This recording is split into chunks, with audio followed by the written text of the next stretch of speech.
Goli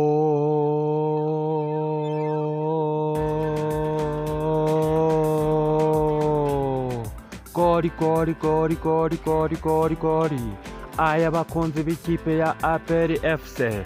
Iyi ni inkuru nziza iturutse kuri stade Amahoro, aho umusore wacu Ruboneka Jean Bosco akoze cyane rwose agatera ishoti rikomeye cyane mu izamu rya Azamu, ubona igitego kikaba kirinjiye.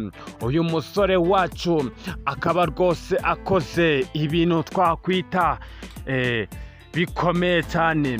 Uyu musore wacu umwenyuje aya mazamu, dore ko rwose nk'uko byagiye bigaragara ku mukino aho iyi kipe yari yaserukiye hariya mu gihugu cya Tanzania. Nubwo batwibye ariko ubu ngubu mu Rwanda rwose kwiba ntago bibaho, dore ko dufite ibyuma kabuhariwe bituma tureba neza rwose, bikatwereka uko umukino wagenze. Bakunze b'ikipe ya APR FC, nabifuriza amahirwe masa ndetse kandi mbifuriza umugisha ku Mana, aho Chiyamani yari yasezeranyije yuko umuntu wese uraza gutsinda igitego arahaza guhabwa amafaranga.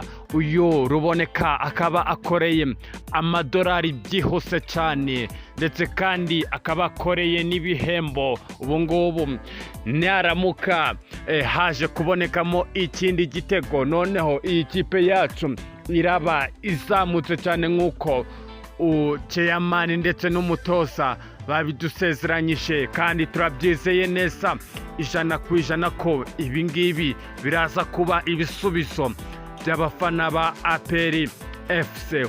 Uyu ni umuyoboro ukugezaho amakuru yizewe kandi azira ibihuha, amakuru y'umwimerere, amakuru ateye ubushuhe ndetse kandi agatera n'ibyishimo ku bakunzi b'ikipe ya APR FC.